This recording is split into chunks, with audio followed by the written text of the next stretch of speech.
Dessiner des boîtes pour les moutons, c'est bien. Les transporter, c'est mieux. Bonjour. Je mesure 2,30 m de haut pour une profondeur de près de 6 mètres. Mon volume est de 33 mètres cubes et je suis l'outil parfait de la mondialisation des échanges. Je suis un conteneur. En 2005, 376 millions de conteneurs avaient parcouru les mers du globe. Crise ou pas, 7 ans plus tard, en 2012, le trafic mondial de ces mêmes conteneurs dépassait les 600 millions d'unités. Voyons comment une boîte en métal est devenue l'étalon du transport mondial de marchandises.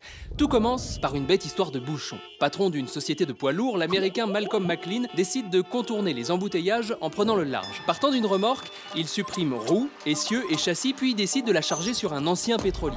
Le 26 avril 1956, son premier bateau quitte New York chargé de 58 conteneurs de bière Ballantines. Direction Houston, Texas. À l'arrivée, c'est le jackpot. Une tonne de bière transportée par voie maritime revient 37 fois moins cher que via les routes. Champagne. McLean enfoncera le clou grâce à la guerre du Vietnam. En 1965, le port de Saigon est tellement engorgé que l'armée américaine peine à ravitailler ses troupes. McLean installe alors un autre port dans la baie de Cam Can et sauve 2 ans plus tard les GIs de la pénurie avec seulement 7 porte-conteneurs. Une démonstration parfaite, rapidement adoptée par l'industrie.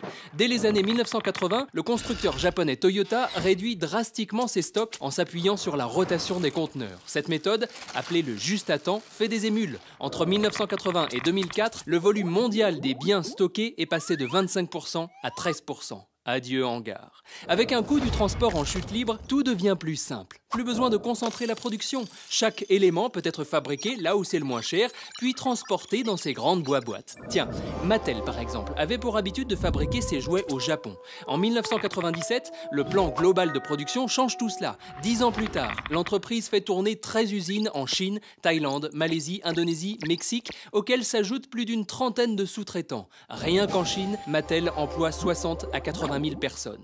Cerise sur le gâteau, ces conteneurs permettent de simplifier les chargements et déchargements des bateaux. En 1950, il fallait plusieurs jours pour vider un bateau de quelques tonnes. Aujourd'hui, des grues hautes de 61 mètres pesant 9000 tonnes déchargent un conteneur en 90 à 120 secondes, soit 30 à 40 conteneurs par heure. Efficace. Du coup, plus il y a de conteneurs en circulation, plus les bateaux pour les transporter sont grands.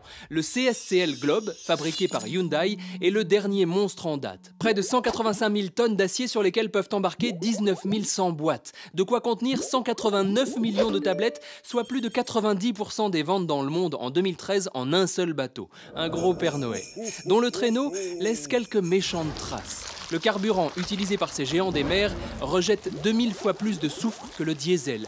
De quoi dégager avec un seul porte-conteneur autant de polluants que 50 millions d'automobiles en une année. Mais à trop grandir, ces porte-conteneurs risquent de ne plus passer par les voies habituelles comme le détroit de Malacca ou le canal de Suez. Heureusement, le changement climatique est là. Durant l'été 2013, le Yongchen fut le premier de ces bateaux à rejoindre Amsterdam depuis la Chine, en longeant le cercle polaire, grâce à l'ouverture du passage du Nord-Est rendu navigable par la fonte précoce des glaces arctiques. Une route 30% plus courte, autant de fuel d'économiser sur la traversée. Après tout, il n'y a pas de petites économies pour satisfaire notre soif de consommation.